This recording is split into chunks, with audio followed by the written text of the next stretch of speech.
우리는 지난주에 다니엘 7장을 통해서 바다에서 나온 네 짐승 환상을 보았습니다.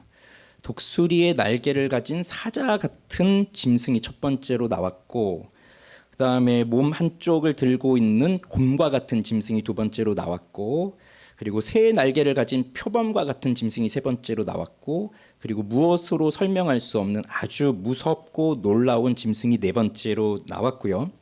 이 네 개의 짐승은 이제 앞으로 세워질, 다니엘 시대 때 봤을 때 앞으로 세워질 네 개의 제국을 말하고 있는데요. 바벨론부터 해서 메데 바사, 헬라 제국, 로마 제국에 이르기까지 그걸 말하고 있고, 또 마지막 짐승에서 또 작은 뿔이 일어나서 하나님의 백성들을 핍박할 것이라고 하지만 결국 하나님께서 심판하실 것이고 그 영원한 나라를 하나님의 백성들에게 주실 것이라고 하는 그 환상을 7장에서 봤었어요.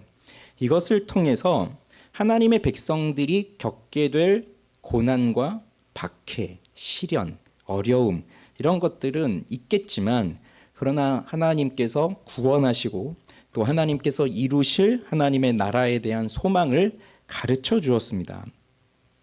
그런데 이것이 끝이 아니었습니다. 그것은 시작이었어요. 다니엘은 하나님께 계속해서 환상을 받았고요. 오늘 8장은 그가 본 두 번째 환상에 관한 내용이 기록된 겁니다. 자, 우리 이제 한번 볼까요? 1절. 우선 1절, 2절을 같이 읽어보시죠. 나 다니엘에게 처음에 나타난 환상 후 벨사살 왕 제3년에 다시 한 환상이 나타나니라. 내가 환상을 보았는데 내가 그것을 볼 때에 내 몸은 엘람 지방 수산성에 있었고 내가 환상을 보기는 을레 강변에서이니라. 자, 지난주에 보았던 첫 번째 환상은 벨사살 왕 원년이라고 했었죠. 그리고 이제 그 벨사살 왕 3년째, 그러니 3년이 지난 겁니까? 3년째에 다시 한 환상이 다니엘에게 나타나게 되는데, 그걸 보면 아직 바벨론이라고 하는 나라는 멸망하지 않았습니다. 그리고 벨사살은 5장에서도 봤었죠. 그 메네메네 데겔 우바르신 하나님의 손가락이 나와서 심판하시겠다고 하는 그 예언과, 그리고 그날 밤에 이 벨사살이 죽임을 당하고 바벨론이 멸망하죠. 지금 이 환상을 볼 때는 아직 그 전이에요. 자, 그런데 장소가 나오고 있어요. 엘람 지방 수산성이라고 하고 있는데 여기는 바벨론이 아니죠. 그러니까 여기는 바사 지역의 땅인데 그곳에 을레 강변이라고 하는 곳에서 이 다니엘이 환상을 보게 됩니다. 무슨 환상을 보냐면, 자, 3절부터 보세요. 3절부터 한번 8절까지 쭉 읽어볼게요. 내가 눈을 들어 본즉 강가에 두 뿔, 같이 읽어볼게요. 두 뿔 가진 순양이 섰는데 그 뿔이 다 길었으며 그중 한 뿔은 다른 뿔보다 길었고 그 긴 것은 나중에 난 것이더라.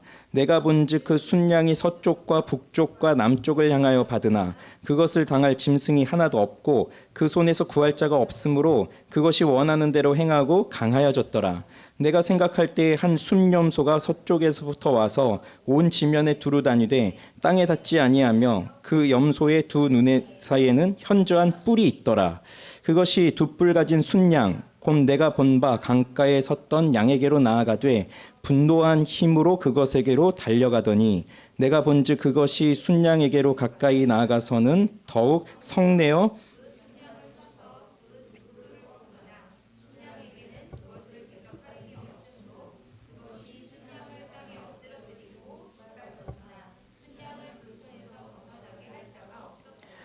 순념소가 스스로 심히 강대하여 가더니 강성할 때에 그 큰 뿔이 꺾이고 그 대신에 현저한 뿔 넷이 하늘 사방을 향하여 났더라. 오늘 본 환상에도 보니까 짐승이 나오고 있습니다. 그러나 지난주는 4개였는데 오늘은 2개입니다. 자, 간략하게 말씀드리면 강가에서 두 뿔 가진 순양을 보게 된 겁니다. 근데 이 두 뿔이 있는데, 자, 양을 한번 상상해 보세요. 근데 이 뿔이 있는데 그 뿔 하나가 더 긴 거예요. 다른 거죠, 길이가. 자, 그런데 이 순양이 서쪽, 북쪽, 남쪽을 향해서 받는데 그 누구도 이 짐승을 당할 자가 없는 겁니다. 그러면서 이 순양이 점점 강해지는 거예요. 그런데 한 순염소가 서쪽에서부터 나타나기 시작해서 오는데, 그런데 이 염소는 좀 특이한 게 뿔이 이 눈 사이에 있는 거예요. 보통 염소는 이렇게 뿔이 이렇게 나지 않았나요? 근데 여기 사이에, 눈 사이에 나서 그 뿔을 가진 순염소가 와서 이 두 뿔을 가진 순양하고 싸우는데, 근데 이 두 뿔 가진 이 순양을 꺾어뜨리고 밟아버리고 그 뿔을 꺾고 하는 겁니다. 그래서 서쪽에서 나타난 이 순염소가 이 순양을 이겨버리는 거죠. 그래서 힘이 세졌는데, 이 순염소가 점점 힘이 세지는데 또 그 뿔이 꺾이는 거예요. 근데 그 뿔이 꺾인 대신에 그 네 개의 뿔이 또 나오면서 그 네 개의 뿔이 또 사방으로 네 사방으로 이렇게 나오는데, 그 중에 또 작은 뿔 하나가 나와서 남쪽과 동쪽과 영화로운 땅을 향해 힘이 커졌다. 이제 이런 이 환상을 보는 겁니다. 그런데 그 작은 뿔 하나가 그 남쪽, 동쪽, 영화로운 땅까지 커졌는데, 어디까지도 미치냐면 하늘 군대에 미칠 만큼 커져서 그 하늘 군대에 또 별을 며칠 떨어뜨리고 짓밟고 군대의 주제를 대적하고 그에게 드리는 제사를 없이 하게 하고 성소를 헐고 진리를 땅에 던져버리고 그러면서 형통해졌다. 자, 이러한 환상을 보게 된 거예요. 그런데 다니엘의 입장에서 지금 이 환상을 보는데, 그 2년 전에 그렇게 네 개의 짐승이 나온 것을 보면서 그런 것들을 이제 봤지만, 다니엘 입장에서 지금 이 두 짐승이 나와서 그렇게 하는 것을 보면서 바로바로 이해할 수 있겠습니까? 그렇지 못하겠죠. 그러니 누군가 이것을 또 해석해 줘야 돼요. 다니엘에겐 그것이 필요한 거예요. 그래서 우리가 지금 8절까지 읽었었죠. 근데 또 보면요, 13절에 보면 내가 들은즉 한 거룩한 이가 말하더니 다른 거룩한 이가 그 말하는 이에게 묻되, 이렇게 서로 또 그 하늘의 천사들이 이렇게 묻고 있죠. 이게 언제까지이냐 이런 걸 묻는데, 그때 15절에 보면 나 다니엘이 이 환상을 보고 그 뜻을 알고자 할 때에 사람 모양 같은 것이 내 앞에 섰고, 내가 들은즉 을레강 두 언덕 사이에서 사람의 목소리가 있어 외쳐 이르되 가브리엘아, 이 환상을 이 사람에게 깨닫게 하라. 가브리엘 어디서 많이 들었죠? 가브리엘이 복음서에만 나오는 줄 알았더니 여기 구약에도 나옵니다. 가브리엘에게 다니엘에게 가르쳐 주라고 하는 겁니다. 이건 분명 하나님의 음성일 거예요. 하나님께서 가브리엘에게 말씀하셔서 다니엘에게 깨닫게 해라 하면서 다니엘에게 이제 하나씩 알게 해주시는데, 17절에 보면 그가 내가 선 곳으로 나왔는데 그가 나올 때에 내가 두려워서 얼굴을 땅에 대고 엎드리매. 그 천사 가브리엘이 나오니까 다니엘이 굉장히 두려워서 엎드렸어요. 그러면서 말하죠. 인자야 깨달아 알라. 이 환상은 정한 때 끝에 관한 것이다. 그런데 18절에 보면 지금 다니엘이 어떤 반응을 보이냐면, 그가 내게 말할 때 내가 얼굴을 땅에 대고 엎드려 깊이 잠들매라고 되어 있습니다. 이상하죠? 지금 천사가 내 앞에 와서 깨달아라 라고 하는데 어떻게 잠이 들 수 있죠? 설교 시간에 조는 건가요? 지금 이 다니엘이 여기서 잠들었다는 거는 그렇게 보시면 돼요. 너무 두려워서 졸도한 거예요. 그래서 왜 그 예수님이 베드로, 야고보, 요한을 데리고 산에 올라가셔서 변화되었을 때, 그때도 누가복음에 보면 그 제자 3명의 제자들이 깊이 졸매라고 되어 있거든요. 예수님은 변화되시고 엘리야와 모세가 나와서 함께 대화하고 계신데 그 제자들은 깊이 졸고 있어요. 그래서 저 사람들은 왜 저런 상황에서도 졸까라고 생각하지만, 이런 문맥 속에서 그 의미를 해석해 본다면 그 변화되는 영광스러운 광경 앞에서 사람들이 무서워서 졸도하는 거예요. 너무 두렵기 때문에. 그러니까 무슨 피곤해서 졸고 그게 아니라 그 신적 임재 앞에 굉장히 두려워하고 있는 그런 모습이 나타나는 겁니다. 그런데 그 가브리엘이 나를 일으켜 만지면서, 어루만지면서 일으켜 세우면서 이르되 진노하시는 때가 마친 후에 될 일을 내가 네게 알게 하리니 이 환상은 정한 때 끝에 관한 것임이라 라고 하면서 이 환상을 이제 설명을 해주기 시작합니다. 이 뿔 2개 달린 순양은 무엇을 의미하는 것일까요? 이 순양은 메대 바사를 의미합니다. 그런데 제가 이 순양이 메대 바사라고 단정할 수 있는 이유는 무엇일까요? 20절에서 말씀하고 있기 때문입니다. 지난주에 봤던 짐승들이 그 첫째, 둘째, 셋째, 넷째가 메데 바사일까, 메데와 바사가 나눠진 걸까, 헬라일까, 로마일까, 그것은 이제 추정이지만 오늘 나오는 이 순양은 분명하게 천사가 딱 집어서 얘기를 해주고 있어요. 20절에 보면 네가 본 바 두 뿔 가진 순양은 곧 메데와 바사 왕들이요. 그럼 메데와 바사는 뭐냐면 메디아라고 하는 나라와 바사 페르시아라고 하는 나라가 같이 함께 연합을 해서 지금 정복을 하고 있는 거예요.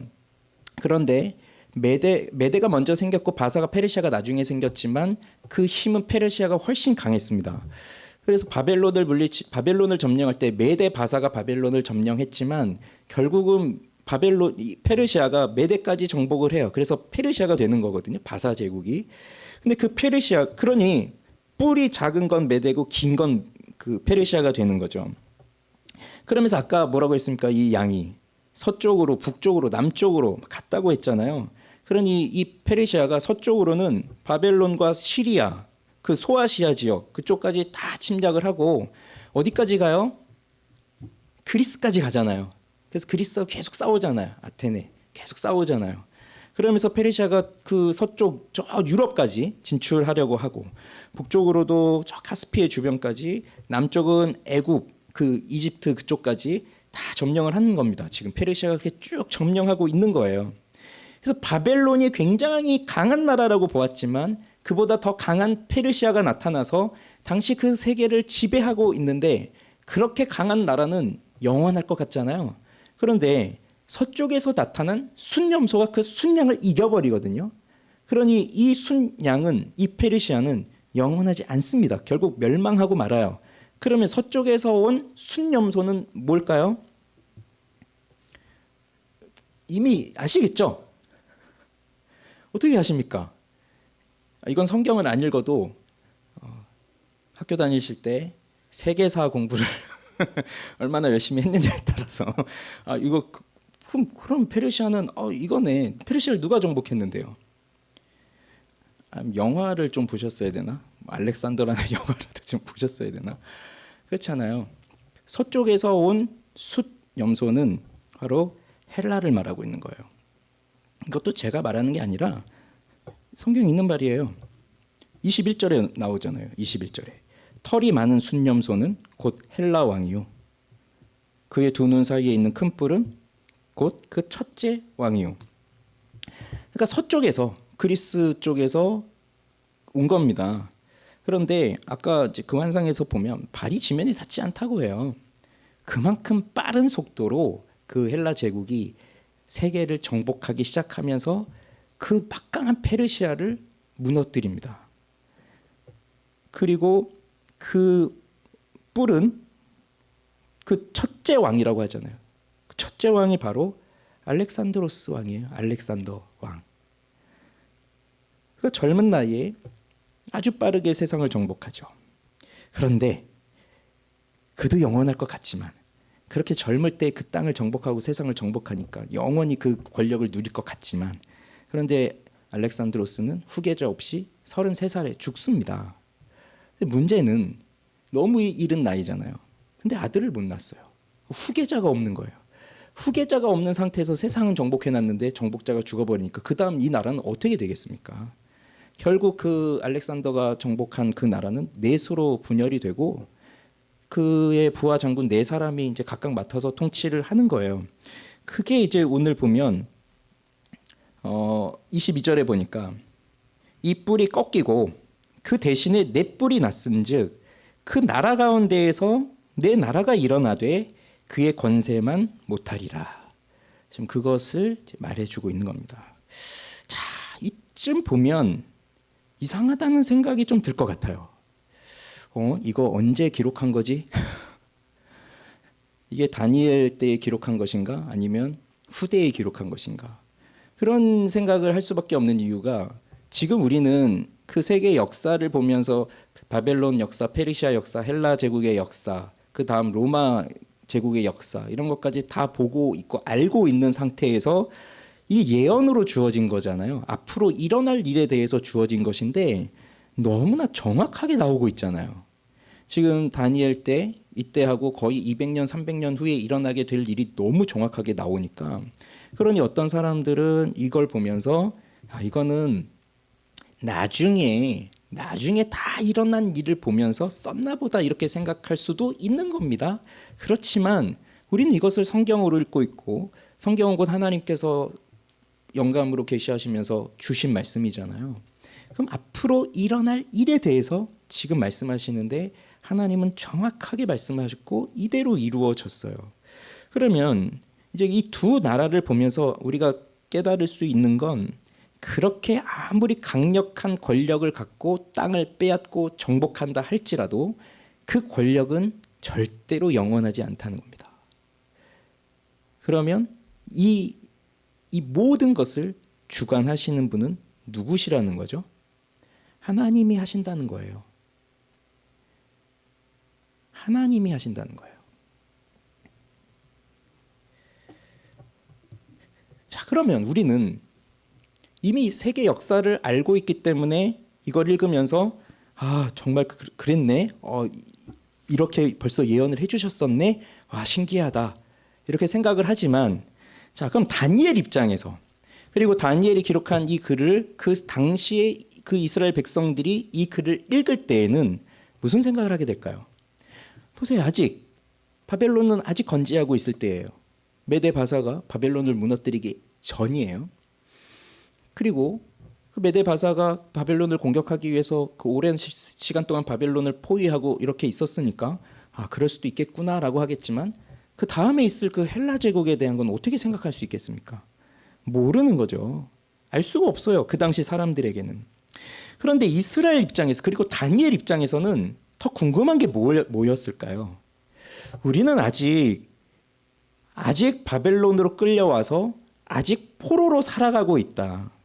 그리고 이 바벨론이 하나님께서 이 바벨론을 멸망하실 거라고 하는 것을 이미 예전에도 계속해서 이사야라든지 예레미야라든지 보면은 또 그 바벨론도 때가 되면 하나님이 심판하실 거라고 하셨는데 아직 그 일이 일어나지 않고 있고 돌아온다라고 또 이미 그렇게 말씀을 하셨지만 그것을 이들이 어디까지 알고 있는지는 모르겠습니다. 어디까지 믿고 있는지 9장에 보면 이제 다니엘이 그 연수를 깨달았다고 하면서 기도하는 내용이 이제 9장에 나오는데 그 70년의 연수. 그러니 그것을 정확하게 이해하고 있는지 아닌지는 모르겠지만 이 이스라엘 백성들의 입장에서는 아직도 우리는 돌아가지 못하고 있고 아직도 우리는 여기 바벨론의 포로로 살면서 비참한 포로 생활을 하고 있는데 그런데 언제 다시 우리는 돌아갈 수 있을까? 그리고 언제 다시 성전이 세워질 수 있을까? 언제 다시 하나님을 예배하는 나라로 회복이 될 수 있을까? 여기에 온 관심이 있지 않겠습니까?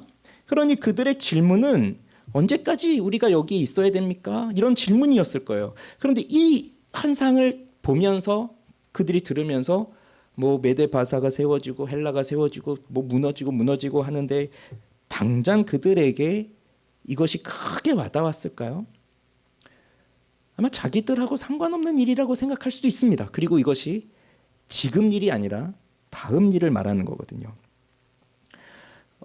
그게 19절에 보면 이르되 진노하시는 때가 마친 후에 될 일을 내가 내게 알게 하리니 라고 했는데 이 진노하시는 때가 마친 후라는 것이 뭐냐면 진노하신 때 그게 바로 바벨론 포로에 끌려온 그걸 말하고 있는 거예요.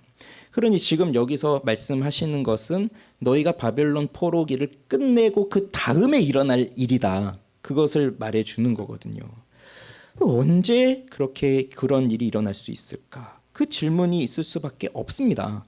물론 다니엘은 3년 전에 그 내 짐승의 환상을 보면서 또 이 바벨론이 무너질 것이라고 하는 것을 보았고 또 느부갓네살 초창기에 느부갓네살이 꾼 꿈을 보면서 그 다듬지 않은 돌이 내려와서 다 무너뜨리는 그 환상도 느부갓네살의 꿈을 통해서 보았잖아요. 그래서 이러한 것들을 그가 미리 알고 있기는 했지만 그런데 이것이 무슨 의미인지는 정확하게 알 수가 없어요. 그래서 7장 마지막에도 뭐라고 나오냐면 다니엘은 중심에 번민하고 얼굴빛이 변하고 이 일을 마음에 간직했다고 되어 있어요. 정확하게 아직 모르겠는 거예요. 그러니까 우리랑 입장이 다른 거예요. 우리는 역사에서 다 그런 일들이 있었구나 하는 걸 봤으니까. 그런데 오늘 우리는 좀 더 관심을 갖고 봐야 할 부분이 있습니다. 이 메데바사 헬라 제국이 세워졌지만 그런데 여기서 더 관심을 갖고 더 집중해서 봐야 할 것이 있어요. 그게 9절이에요. 9절부터 9절 보십시오. 제가 읽을게요. 그중 한 뿔에서 또 작은 뿔 하나가 나서 남쪽과 동쪽과 또 영화로운 땅을 향하여 심히 커지더니. 자, 아까 어떻게 됐습니까? 그리고 우리 그리스 역사를 생각해 봅시다. 알렉산드로스가 정복을 했습니다. 그렇게 거대한 제국을 세웠습니다. 그런데 서른 살살에 죽습니다. 후계자가 없습니다. 그랬더니 네 나라로 나뉘어지면서 네 명의 장군들이 그 땅을 나눠서 가지는데, 자, 그러면서 그 나라가 분열이 돼요. 그런데 그 네 개의 뿔 중에서 또 작은 뿔 하나가 난다는 겁니다. 그리고 남쪽과 동쪽과 또 영화로운 땅을 향해서 심히 커진다는 겁니다. 그 네 개의 지역이 지금 여기서 다 말씀드릴 건 아니고, 그래도 이스라엘과 연관이 되는 건 두 개예요. 셀류커스 왕조라는 거하고 프톨레미오스 왕조라는 거 두 개예요. 왜냐하면 다른 건 이제 저쪽 마케도니아 지역이, 다른 건 저쪽이니까 그 팔레스타인 땅하고 연결된 건 그 두 개거든요. 그 지역이. 그래서 프톨레미오스 왕국이 이집트를 비롯해서 팔레스타인 지역을 차지했다면 셀류커스 왕조는 그 북쪽 시리아, 지금의 시리아 쪽 있죠. 그쪽을 차지하고 있는 건데, 여기서 작은 뿔 하나의 작은 뿔이 나왔다는 것은 그 셀류코스 왕조에서 한 왕이 나왔다는 겁니다. 그 왕이 남쪽 동쪽을 치고 내려오는 거예요. 그럼 밑에 프톨레미우스 왕조가 있잖아요. 그 자리를 치고 내려오는 거예요. 그리고 영화로운 땅을 향해 심히 커졌다고 했는데, 영화로운 땅은 뭘 가리키겠습니까? 예루살렘이에요. 그래서 원래는 그 알렉산더 이후에는 프톨레미우스 왕조의 지배하에 있었지만, 자, 이 셀류커스가 내려옵니다. 예루살렘까지 정복을 합니다. 이스라엘을, 그 땅을. 그런데 10절에 보면 그것이 하늘 군대에 미칠 만큼 커져서, 자, 하늘 군대는 뭘 말하겠습니까? 그러니 땅을 정복하고 그렇게 더 영토를 넓혀 가는데 영화로운 땅 예루살렘까지 왔다. 그런데 그뿐만이 아니라 하늘 군대까지 커졌다. 하늘 군대는 우리가 그냥 딱 봐도 하나님과 연관이 있겠구나 바로 생각이 드시잖아요. 그래서 여러 해석이 있겠지만 이 하늘 군대는 곧 하나님의 백성들을 말하는 거예요. 그래서 그 군대와 별들 중 며칠 땅에 떨어뜨리고 그것들을 짓밟고 했다는 것이 하나님 나라의 백성들을 짓밟았다는 얘기가 됩니다. 그러면서 그의 악으로 말미암아 백성이 매일 드리는 제사가 넘긴 바 되었고, 그것이 또 진리를 땅에 던지며 자의로 행하여 형통하였더라. 자, 이런 일들이 일어날 것이다 라고 하는 겁니다. 그러니 여기 백성이 매일 드리는 제사, 자, 이스라엘 백성들 하나님께서 성전을 주시고 성막을 주시고 제사를 명하실 때 매일 아침과 저녁으로 번제를 드리도록 했거든요. 그러니 성전에서는 매일 아침과 저녁으로 번제가 드려졌어요. 그런데 그것이 못하게 멈추어졌다는 거거든요. 그럼 이 일이 일어날 것이라고 했는데, 지금 우리는 또 세계의 역사를 이미 알고 있으니까 우리가 알고 있는 지식으로 다시 이렇게 거꾸로 돌아가 보면, 이 셀류커스 왕조에서 한 왕이 나와서 이 땅을 정복하고 성전을 파괴하고 했던 일을 저지른 왕이 있을까요, 없을까요? 있습니다. 그가 안티오쿠스 에피파네스 4세라고 하는 왕이에요. 그리고 정말 여기서 예언하고 있는 대로 그대로 행하였어요. 그 안티오쿠스가. 자, 그를 뭐라고 소개하고 있냐면요, 23절에 봐보세요.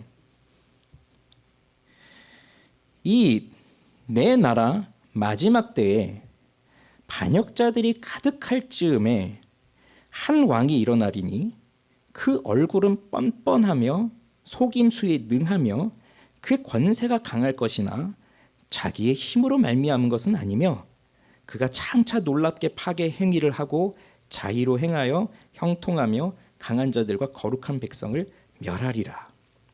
그러면 자, 이 사람 보세요. 이 사람은 얼굴이 뻔뻔하고 속임수에 능하다고 하죠. 이 안티오쿠스가 원래 왕위 계승자가 아닙니다. 왕위 계승도 순위대로 하잖아요. 이 사람은 1순위가 아니에요. 왕이 될 사람이 아니에요. 그런데 얼굴이 뻔뻔하고 속임수에 능하다고 했죠. 아마 자기 조카가 1순위였던 것 같은데 음모를 꾸며서 그 조카를 끌어내리고 자기가 왕좌를 차지해요. 왕이 돼요. 자기가 그렇게 속여서 왕이 되고, 그러면서 이 사람이 품었던 건 그 헬라 제국의 번영이에요. 그래서 그리스 문화를 그가 정복한 땅에 퍼뜨리는 겁니다. 그런데 그것을 뭐 유화 정책이나 이런 게 아니라 그 엄청난 폭군이 되어서 그렇게 이 헬라 문화를 퍼뜨리는 거예요. 그것을 받아들이지 않는다? 그러면 가차없이 죽이는 거예요. 그렇게 이 헬라 문화를, 헬라 제국을 퍼뜨려 가는데 에피파네스라고 했잖아요. 안티오쿠스 에피파네스. 이 에피파네스라는 말이 하나님이 나타나셨다라는 말이에요. 그래서 이 사람이 자기를 에피파네스라고 부르는 거예요. 하나님이 나타났다. 그러니까 자기를 하나님이라고 말하고 자기를 신이라고 보는 거죠. 그런 사람이 나타난 겁니다. 그러니 생각해 보세요. 우리 6장에서 다니엘이 사자굴에 들어갈 때, 그때 사람들이 다니엘을 그렇게 죽이기 위해서 음모를 꾸몄던 것이 30일간 왕 외에 다른 누구에게 기도하거나 하면 사자굴에 던져 넣읍시다 라는 거였잖아요. 기간이 30일이었어요. 그냥 그것도 기도하면. 그런데 이 사람은 무슨 30일? 그런 것이 아니죠. 그리고 기도는 하면 죽이고, 뭐 성경책, 율법책을 들고 있으면 살려주고, 그냥 뭐 숨어서 뭐 하면 괜찮고, 그런 것이 아니라 일체 모든 것을 다 죽이는 거예요. 그러니 다니엘이 겪고 있는 그 30일 그 다니엘 때 있었던 그 30일 동안 기도하면 사자굴에 간다고 하는 것보다 이거는 엄청나게 두려운 일이죠. 그래서 이 사람이 실제로 예루살렘을 정복하고 그 이스라엘 지역을 정복하면서 이스라엘 입장에서 봤을 땐 엄청난 만행을 저지릅니다. 다른 민족들은 다신적 사회 속에서 살기 때문에 뭐 헬라 신을 섬기든 무슨 신을 섬기든 뭐 고유한 신이 있겠지만 그래도 다신 사회니까 함께 섬겨 나갈 수가 있겠죠. 그러나 유대인들은 그게 안 되잖아요. 그것 때문에 심판받아서 바벨론에 끌려갔다고 나라가 지금 명해서 아직도 나라가 세워지지 않고 있는 그런 상황인데, 그러니 이거를 할 수가 없는 거예요. 그러니 이 사람 입장에서는 이 유대인들은 아주 악한 자들입니다. 그러니 다 없애버려야죠. 어떻게 했냐면, 원래 제사장도 그 아론의 반열에 이렇게 세워져야 되지만 이 사람은 그런 거 다 따지지 않았어요. 다 자기 수하를 제사장으로 다 바꾸고, 그리고 할례를 못하게 했습니다. 그리고 집나주움 같은 걸 지어요. 그 헬라식 교육 제도를 만들고. 그럼 아이들이 그 집나주움에서 다 이렇게 운동하고 하잖아요. 근데 그때 보면 남자애들이 다 옷을 안 입고 그렇게 운동하고 하는데 할례 받은 애들이 이상한 거예요. 그러면 이제 할례 받은 애들을 또 핍박하고 못하게 하고 죽이고 하는 일이 일어나는 거죠. 그다음 이제 가장 심각한 건 뭐였냐면, 성전이 세워졌잖아요. 다시 돌아와서. 근데 성전에서 매일 제사를 드리고 하는데 그걸 제사를 못하게 막은 겁니다.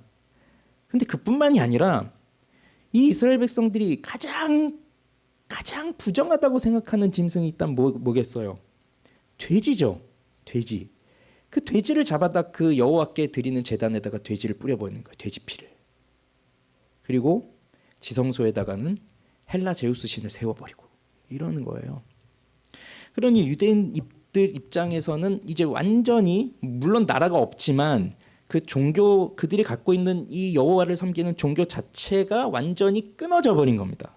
그때 이스라엘은 마카비를 중심으로 해서 반란이 일어나게 되고 그러면서 이제 독립운동을 하게 되거든요. 그래서 마카비 왕조가 세워나고 그런 배경 속에서 또 바리새인도 나오고 이제 그러는 거예요. 그리고 나중에 마카비가 이제 승리해서 다시 이제 성전을 다시 회복하죠. 그 일이 여기 그대로 또 이제 말씀이 다 되어 있는 거예요. 그 일이 나오는 거예요. 그리고 가장 적그리스도의 대표적 인물로 그래서 그 안티오쿠스 에피파네스를 말하는 거예요. 이 사람은 이제 계속 언급이 될 거예요. 여러분들이 나중에 이제 복음서에서 뭐 예수님이 말씀하신 종말에 대한 적그리스도가 임할 것이다. 또 바울이 말하는 그 종말에 대해서 아니면 나중에 요한계시로 보더라도 이 사람이 했던 일들은 이스라엘 백성 이제 신약에 가서 신약은 그 일이 있고 난 다음의 일이잖아요. 예수님이 오신 날은 로마 시대는 그걸 계속 떠올리고 있는 거예요. 그건 적그리스도의 가장 대표적인 전형이라고 또 말할 수 있는 사람이죠. 그런데 자, 왜 이걸 주목해서 봐야 되냐면 우선 이런 질문을 할 수 있겠죠. 하나님이 이스라엘을 심판하셔서 예루살렘 성전이 불타고 나라가 멸망하고 바벨론으로 끌려가서 70년의 세월을 보내고 다시 돌아왔어요. 그리고 에스라, 느헤미야 그 시대 돌아오고 스룹바벨 때 성전 다시 짓고 다시 이스라엘 백성들이 하나님을 예배하고 회개하면서 돌아왔잖아요. 그런데 왜 그 이후로 또 다시 성전에서 하나님을 예배하는 일들이 이루어지지 못하도록 이러한 박해와 시련이 그 하나님의 백성들에게 주어지게 되었는가? 하나님은 왜 그것을 하나님이 역사의 주인이라고 우리는 생각한다면 뭐 안티오쿠스가 나타나서 이런 일들을 하더라도 하나님이 안 되라고 하시면 아무리 그 사람이 발악을 한다 한들 되겠습니까? 하나님이 허용하셨으니까 그 땅에 그런 일들이 있고 이런 이스라엘 백성들이 이렇게 큰 일들을 겪는 거잖아요. 하나님은 왜 그렇게 하시겠습니까? 그 다음 또 하나 질문은 그러면 그것은 언제까지 이루어지는 일입니까? 언제까지? 뭐 다리오는 30일간 기도하면 죽이겠다라고 했다면 이 안티쿠스 에피파네스는 그럼 언제까지 이런 일을 하려고 했던 것이냐? 이런 질문을 할 수 있어요. 자, 하나씩 보시죠. 왜 이러한 시련과 고난, 박해, 이제 막 돌아와서 하나님을 다시 섬기려고 하는 그 백성들에게 왜 이런 일이 일어났을까요? 12절을 보시죠. 12절은 제가 11절부터 한번 읽어볼게요. 또 스스로 높아져서 군대의 주제를, 이 군대의 주제는 하나님이에요. 그 하나님을 대적하여서 그에게 매일 드리는 제사를 없애버렸고 그의 성소를 헐었으며, 자 12절에 그의 악으로 말미암아 백성이 매일 드리는 제사가 넘긴 바 되었고, 이렇게 나옵니다. 그러면 자 이유는 뭐예요? 왜 제사가 없어지고 성소가 헐고 제사가 넘긴 바 되고 왜 된 겁니까? 12절에 보면 그의 악으로 말미암아, 이유는 악으로 말미암아예요. 그런데 이 그의 악이라고 했는데 이게 도대체 누구의 악입니까? 그것에 따라서 해석이 달라지는 거예요. 만약에 그의 악이라고 했을 때 그 그를 그 안티오쿠스라고 본다면 그가 너무 악해서 하나님을 대적했으니까 그렇게 했다. 그렇게 넘어갈 수도 있죠. 이제 그렇게 보면 이제 그렇게 해석이 되는 거지만, 그런데 여기 그의 악으로 말미암아 제사가 넘긴 바 되었다라고 할 때 이게 넘겨진 거잖아요. 수동태로 나오잖아요. 그러면 신적 수동태라는 것이 있어요. 즉 하나님께서 하셨다는 거거든요. 근데 이게 그렇다면 이 악은 단순히 그 안티오쿠스를 말하는 게 아니라 이스라엘 백성들의 악으로 말미암아 이렇게 되었다는 겁니다. 바벨론으로 넘겨간 이유는 뭐였어요? 느부갓네살이 악해서 느부갓네살의 악으로 이스라엘이 멸망한 겁니까? 물론 그것도 있어요. 느부갓네살은 악하죠. 그런데 하나님의 백성들이 악했던 거예요. 올바르게 예배를 드리지 않았고 하나님을 올바르게 섬기지 않았던 거예요. 그러면 보십시오. 이스라엘 백성들이 애굽에서 나오잖아요. 아브라함부터 생각해야 되겠죠. 아브라함을 불렀습니다. 그런데 아브라함에게 바로 땅을 주지 않죠. 430년간 가서 애굽에서 종살이를 하다가 나올 것이다. 근데 왜 그런 겁니까? 그 땅에 아직 죄가 관영치 않아서 또 기다리고 있는 거예요. 그런데 400여 년이 흐른 후에 그 가나안 땅, 가나안 족속들이 죄가 가득하니까 이스라엘 통해서 또 애굽을 멸망시키고 심판하시고 그들의 가나안 족속들을 심판하시면서 그 땅을 이제 하나님의 백성들에게 주는 거죠. 그런데 그때 하나님의 백성들에게도 동일하게 주어지는 경고가 무엇이었습니까? 너희들이 이 땅에 들어왔지만 하나님을 제대로 섬기지 않으면 너희도 이렇게 쫓겨날 것이다. 그러니 원인은 그들의 죄예요. 즉 이스라엘의 죄예요. 하나님 백성들의 죄예요. 그 죄가 이렇게 하게 만든 거예요. 매일 아침 저녁으로 제사가 드려졌다 하더라도 그것이 반복되는 위선과 외식으로 가득 차 있다면, 그러니 예수님 당시에 예수님께서 오셔서 성전을 뒤집으시잖아요. 그 재물 팔고 돈 주고 팔고 막 이런 걸 다 엎으시잖아요. 그러니 그런 일들이 이미 그렇게 비록 포로에서 돌아와서 성전이 다시 세워지고 제사가 재개되었다 하더라도 그들은 죄로 가득 차 있었던 거예요.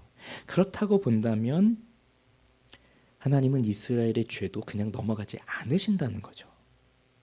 그러나 그렇다고 한다면 그것이 언제까지입니까? 자, 13절을 보십시오. 내가 들은즉 한 거룩한 이가 말하더니 다른 거룩한 이가 그 말하는 이에게 묻되 환상에 나타난 바 매일 드리는 제사와 망하게 하는 죄악에 대한 일과 성소와 백성이 내준 바 되며 짓밟힐 일이 어느 때까지 이를꼬.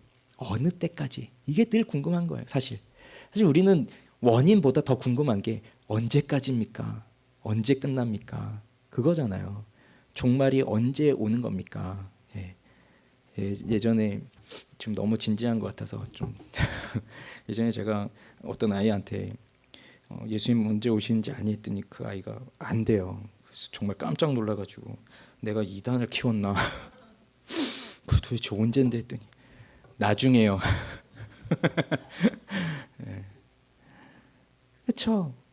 지금도 저는 1992년 10월 28일이 생각나거든요. 그때 계셨던 분들은 정말 예수님이 그날 오시나. 사람들의 관심은 그거예요. 언제 끝납니까? 언제 종말이 옵니까? 언제 예수님이 오십니까? 근데 여기서 답을 해주죠. 14절에 그가 내게 이르되 2300주야까지니 그때의 성소가 정결하게 되리라. 2300주야라고 하는 날짜가 나옵니다. 이것도 뭐 다양한 해석을 합니다. 2300주야, 주 아침, 야 밤. 2300 아침과 밤이라고 하는 건데 그 상번제가 아침과 저녁으로 드려졌으니까 아침 한 번, 저녁 한 번, 뭐 이렇게 해서 2300번의 제사를 드리면 2300의 절반이니까 1350일인가요? 그렇게 해석하는 사람도 있고, 히브리 사람들은 하루를 계산할 때 저녁과 아침으로 계산하기 때문에 우리는 아침 저녁을 하지만 히브리는 저녁부터 하루가 시작되니까 저녁 아침으로 해서 그게 하루라고 본다면 그냥 2300주야라고 했으니까 2301이다라고 이렇게 보는 견해도 있는데요. 다니엘에서 숫자 많이 나옵니다. 우리 지난주에도 한때, 두때, 반 나왔었잖아요. 그리고 이제 계속 숫자가 나올 거예요. 그리고 요한계시록 보시면 또 숫자 계속 나옵니다. 그런 숫자들이 거의 대부분은 상징적 의미로 주어질 때가 많아요. 12, 24장로, 14만 4천 뭐 이런 것들이 상징적 숫자로 주어질 때가 많거든요. 그렇다고 본다면 이 2300주야, 2300일인데 그것이 뭐 2300일을 날짜로 그대로 따지면 6년 4개월 정도 된다고 하네요. 6년 4개월. 그래서 하나님의 완전한 심판이 7년이라고 한다면 7년. 그럼 이 2300일은 7년을 다 채우지는 못하는 것이지만, 그런데 우리가 알지 못하는 하나님의 달력이 있는 것이고, 그래서 그 날짜가 정해져 있는 거예요. 그리고 그 정해진 날짜 안에서 이 박해가 주어진다고 하는 겁니다. 그러니 뭘 말하는 거죠? 2300주야까지 다라고 하는 건 뭘 말하는 거죠? 7년을 넘기지 않으면서 그러면서 그날까지만 있는 것이다. 이게 안티오코스 에피파네스는 뭐 영원히 내가 헬라 제국을 뭐 건설하겠다 하면서 그 유대인들을 죽이고 핍박할지는 모르겠지만 하나님은 다 정해놓고 다 때를 정해놓으신 거예요. 그래서 아무리 그들이 발악을 하고 그렇게 하나님의 나라를 없애려고 하고 하나님 예배를 없애려고 해도 하나님은 그 날을 정해놓으셨고 그 날을 벗어나지는 못하게 만드셨다는 것이고 그 날은 길지 않다는 겁니다. 짧은 기간이라고 하는 거예요. 짧은 기간. 그리고 그때의 성소가 정결하게 되리라. 주전 164년 마카비가 예루살렘을 탈환하고요. 그래서 지금도 유대인들은 12월 25일 하누카라고 지키거든요. 그게 이 성전을 다시 되찾은 날이에요.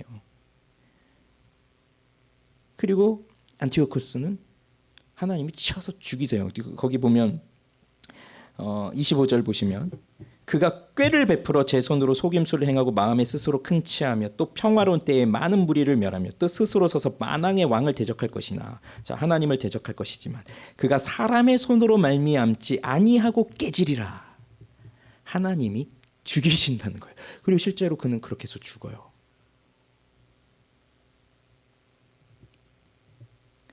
그러면 이게 도대체 우리하고 무슨 상관이 있습니까? 아마 이제 그게 이제 우리의 질문이겠죠. 다니엘은 앞으로 일어날 일이겠지만 우리가 볼 땐 이제 과거잖아요. 사실 이 일이 이미 일어났던 일이잖아요. 근데 이게 우리에게는 무슨 상관이 될까? 무슨 상관일까? 그러면 몇 가지만 적용을 해보고 오늘 마무리를 해볼게요. 자, 우선 첫째는 이걸 보면 하나님은 모든 악의 최후를 알고 계신다는 것을 볼 수 있어요. 자, 끊임없이 역사를 보면 자신의 패권을 위해서 끊임없이 전쟁을 벌입니다. 그건 지금도 마찬가지죠. 지금도 그렇죠. 그럼 이 당시 바벨론이 패권을 잡았다. 다시 페르시아가 잡았다가 다시 또 그리스가 잡았다가 다시 로마가 잡았다가 근데 그 로마도 멸망해 버리잖아요. 그러한 상황인데 그 상황 속에서 알렉산드로스가 33살에 죽을 걸 누가 알았겠어요. 그렇게 잘 나가던 사람이 갑자기. 그러니 사람들은 모르는 거예요. 그리고 그가 죽고 난 이후에는 어떻게 될 것인가 모르는 거예요. 이 에피파네스가 병으로 그렇게 죽게 될 것이라고 누가 생각하고 있겠어요. 그러니 이 강대국들이 정말 자신의 나라를 확장시키기 위해서 자신의 권력을 빼앗기 위해서 그렇게 서로 죽고 죽이는 그런 관계들이 계속해서 일어나고 있을 때 하나님의 백성들은 도대체 어디에 있느냐? 하나님의 백성들은 아주 미약해 보이죠. 성경의 역사를 보더라도 하나님의 백성들이 나서서 무슨 땅을 정복하고 세계를 정복하고 그런 모습은 나오지 않아요. 하나님은 그렇게 또 하나님의 나라를 완성하지 않으시니까. 그럼 오히려 하나님의 백성들은 계속 핍박을 당하고 계속 전쟁의 피해자가 되고 침략을 받고 그렇게 있는데 그렇지만 하나님은 이 모든 역사를 주관하고 계시고 하나님의 계획 속에서 모든 일들이 이루어진다는 겁니다. 그렇다고 본다면 세계의 역사는 알렉산드로스를 아주 훌륭한 왕으로 위인으로 생각할지 모르지만 그래서 그가 주연이지만 하나님이 보실 땐 그는 조연도 아니에요. 조연도 아니에요. 단역도 아니에요. 그냥 엑스트라일 뿐이에요. 무엇을 위한? 하나님의 나라를 이루어가는 데에 있어서 그냥 한번 나오는 엑스트라일 뿐이에요. 이름도 기록되지 않잖아요. 그냥 그런 왕이 하나 나올 거다. 그렇게 하면서 왜 33살이 죽습니까? 왜 4개의 나라로 나눠집니까? 세계사 시간은 그런 거 가르쳐주지 않지만 오늘 성경에 나옵니다. 이것이 하나님의 나라를 완성해 가는 그 과정 속에 있는 것이고 그러한 나라들이 일어나고 무너지고 하면서 그러한 상황 속에서 누가 오시는 거예요? 예수 그리스도가 그런 시대 속에서 오신다는 거예요. 그 예수님이 오실 시대를 그렇게 만들어가고 있는 거예요. 그러니 하나님께서 보실 때에는 이렇게 핍박을 당하고 죽임을 당하고 고난을 당하는 하나님의 백성들이 주연들이고 그들이 너무나 소중한 사람들이고 이런 세상의 역사에서 보는 훌륭하다고 하는 그런 사람들은 그냥 하나님 나라를 이루어가는 그냥 엑스트라 같은 사람들인 거예요. 이 모든 것이 하나님의 계획 속에서 이루어져 가고 있다는 겁니다. 그러니 하나님이 모르시는 것이 없는 거예요. 그래서 지난주에도 봤잖아요. 항상 옛적부터 계시니 머리 희기가 하얗고 양털처럼 모든 걸 알고 계시는 분이에요. 그러니 그 악이 전성기를 달하면서 그 절정에 다루고 있을 때에도 우린 그걸 보면서 두려워하지만 그러나 하나님이 때가 되면 그것도 단번에 물리쳐 버리신다는 거죠. 요한계시록에 보면 이제 최후 심판이 있고 마지막 이제 전쟁이 있을 때 재미있는 게 뭔지 아십니까? 그 엄청난 그 최후의 전쟁, 그 최후의 심판, 우리 그렇게 무서워하고 두려워하는 그 사탄 전쟁이 시작이 됐는데요. 시작과 함께 끝나요. 요한계시록에 보면. 그래도 전쟁이 되면 그 오랜 기간 동안 이렇게 또 치고받고 싸우고 해야 될 거 아니에요. 그런데 그 영화 만들면 아주 망하기 딱 좋은 플레이스 구성이죠. 전쟁을 일으켰는데 시작과 함께 끝나버리는 거예요. 그게 하나님의 권능이에요. 사탄이 아무리 발버둥 쳐도 그냥 시작과 함께 끝나는 거예요. 하나님이 알고 계시기 때문에. 그런데 다니엘은 아직 잘 모르는 거거든요. 그래서 두려운 거예요. 자, 그 다음 두 번째. 기간이 정해져 있다는 걸 우리는 기억하고 있어야 돼요. 기간이 정해져 있다. 그러니 우리한테는 자, 페르시아가 일어날 거야. 그 다음 헬라가 일어날 거야. 우린 크게 와닿지 않습니다. 그런데 이걸 페르시아, 헬라, 로마 뭐 이런 지나간 역사로 생각하지 마시고 지금 우리가 현실 속에서 겪고 있는 일들이라고 생각을 해보세요. 사실 세계 정세, 국제 정세가 우리한테 크게 다가옵니까? 뭐 우리한테 이제 올 것도 있겠죠. 그렇지만 뭐 뉴스에서 보는 뭐 세계 어디에서 이렇게 있다더라, 뭐 어떻게 있다더라, 뭐 트럼프가 누구를 만났다더라, 뭐 이런 것들을 우리 뉴스에서 보지만 그것 때문에 오늘 밤 잠을 못 이루면서 내일 나는 어떻게 할까 그런 거 있으십니까? 사실 그런 거 아니잖아요.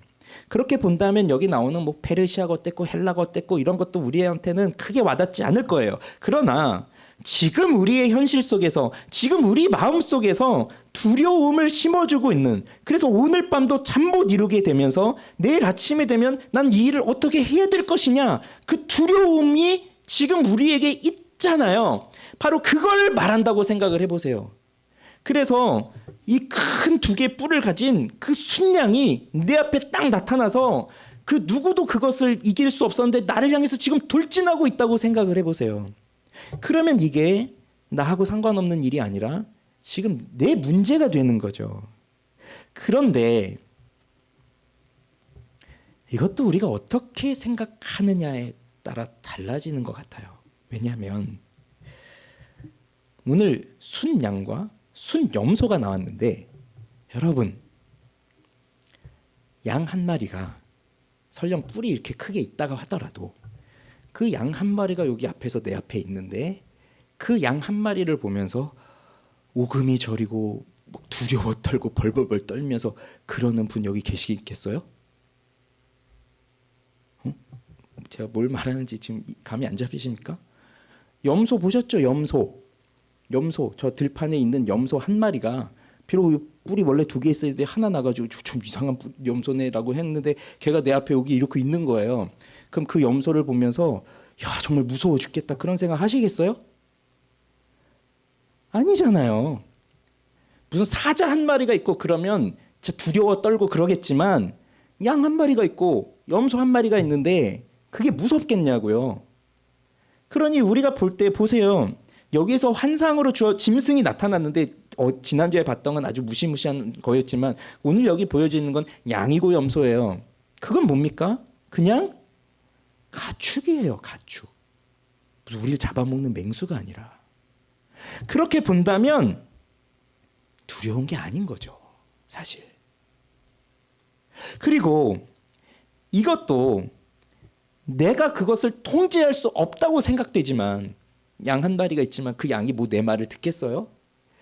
그래서 내 통제를 벗어나기 때문에 그래서 혹시라도 제가 나한테 달려들어서 젖불로 나를 받으면 어떡하지? 두려울 수 있겠지만 그러나 내 통제에 벗어나 있는 것도 하나님의 통제 안에는 있다는 거.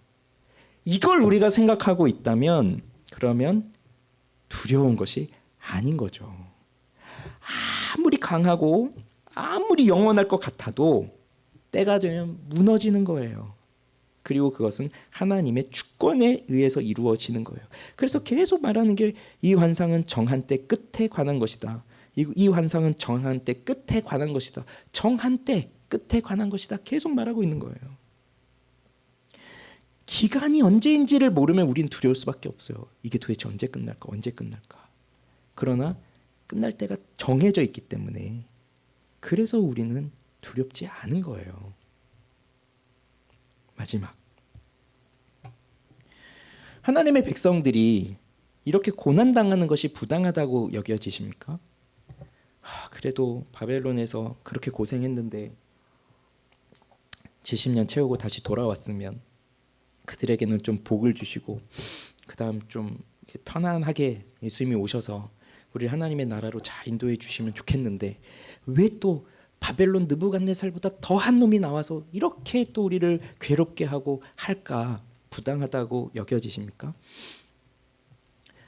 그런데 사실요, 하나님의 구원을 기다리는 사람들에게 주어지는 박해는 가인과 아벨 때부터 나온 거예요. 그렇잖아요. 가인이 아벨을 죽이잖아요. 이유는 하나님이 내 제사는 안 받고 저 아벨은 제사를 받았구나. 그렇다고 본다면 아벨은 믿음으로 하나님 앞에 제사를 드렸지만 가인은 그렇지 못하잖아요. 그런데 믿음으로 하나님 앞에 나아간 자가 죽임을 당해요. 이상하잖아요. 근데 그때부터 있었던 거예요, 이 일은. 그러면서 계속해서 하나님 나라의 백성들은 고난을 당하고 핍박을 당하고 심지어 죽임을 당하고 그런 거예요. 그래서 하나님 나라의 백성들이 고난을 당하지만, 그런데 또 생각해 보면 이 하나님을 대적하려고 하는 그들이, 오늘도 이 안티쿠스가 군대의 주제 즉 만왕의 왕 하나님을 대적했다고 나오지만 사실 그가 하나님을 직접적으로 대적한 적은 없죠. 못하니까. 그가 한 건 하나님을 섬기는 하나님의 백성들이지 직접적으로 하나님을 대적해서 하나님을 공격해서 하나님을 죽인 적은 없어요. 그러나 이제 또 시간이 지나서 정말 때가 되었을 때에는, 그때가 되었을 때의 악한 자들은 하나님을 직접 공격합니다. 즉 사람의 몸으로 오신 예수 그리스도를 말이죠. 그래서 그 당시의 권력자들이잖아요. 로마 총독, 그 다음에 이스라엘의 그 종교 지도자들, 대제사장들, 그 다음에 그 이스라엘 사회를 다스리는 사내들인 공의원들, 그리고 서기관들, 로마 군인들, 그리고 수많은 백성들 다 하나가 되어서 뭘 합니까? 예수를 십자가에 못 박으시오. 그걸 결정하잖아요. 안티오쿠스는 하나님을 향하여 직접적으로 공격한 적은 없고 하나님을 죽인 적은 없지만 이제 그로부터 한 150년, 200년 후에는 하나님을 직접 공격하죠. 그리고 하나님을 죽이죠. 그럼 보십시오. 하나님의 백성들이 고난당하는 게 부당합니다라고 한다면 그럼 하나님은 어째서 고난을 받으시는 겁니까? 하나님이신 그분이, 예수 그리스도가 어째서 고난을 받으시는 겁니까? 그러면 그분도 고난을 받으시면 안 되죠. 그런데 그분이 고난을 받으신단 말이에요. 아니, 죽임을 당하신단 말이에요. 그러니 하나님의 백성들이 당하는 이러한 일들도 우리는 부당하다고 말할 수 없어요. 그렇지만 그 일들이 계속해서 이루어진다 하더라도 하나님의 목적을 거스를 수가 없습니다. 모든 건 하나님의 계획대로 되는 것입니다. 그래서 예수님께서 십자가에 못 박혀 죽으심으로써 그 십자가를 통하여 하나님의 사랑을 우리 가운데 확증해 보여주셨고, 하나님을 없애고 하나님의 나라를 없애려고 하는 이 수많은 시도들은 다 실패로 돌아가고, 비록 우리는 여기서 약한 자로 있기 때문에 고난도 당하고 시련도 당하고 때로는 내가 또 죄에 빠져서 큰 죄로 들어가고 그러한 경우도 있다 할지라도 하나님이 정해놓은 하나님의 시간표 속에서 하나님은 우리를 그 자리에 건져내어 주시고 우리를 구원해 주시고 하나님의 나라를 우리에게 주시겠다는 약속을 주셨고, 그 약속은 곧 십자가에서 이루어졌다는 거예요. 그래서 그 십자가를 보면 하나님이 우리를 다 구원하시고 하나님의 나라를 완성케 하셨구나. 그러니 우리는 두려운 것이 아니라, 비록 이 고난이 있지만, 힘든 것이 있지만, 시련이 있지만 우리는 또 그 예수 그리스도를 붙들면서 나아간다면 우리에게 주기로 약속하신 그 하나님의 나라, 그게 지금도 이루어졌고 또 우리는 그것을 누릴 것이고 앞으로 이제 완성될 그 나라에서는 하나님과 함께 그리스도와 함께 그것을 누리며 살아갈 것이구나. 그것을 배우게 되는 거예요. 그걸 알게 되는 거예요. 그걸 깨닫게 되는 거예요. 그러니 사실 이 8장을 읽으면서 집에서 개인적으로 읽어보십시오. 이거 읽다가 큰 은혜 받아서 눈물이 나 그러진 않을 거예요. 9장은 또 다를 수 있어요. 근데 8장은 좀 그럴 수 있어요. 그러나 오늘 하나하나 보면요. 이 환상에서 나타나고 있는 이 이야기들을 보면 정말 하나님이 우리를 얼마나 사랑하시는지가 여기 다 드러나 있지 않습니까? 그러니 오늘 내가 하루를 어떻게 살 것인가? 내일은 또 어떻게 할 것인가? 그런 커다란 두려움이 내 안에 있다고 한다면 그건 그냥 양일 뿐이다. 염소일 뿐이다. 가축일 뿐이다. 딱 어떻게 못한다 걔는.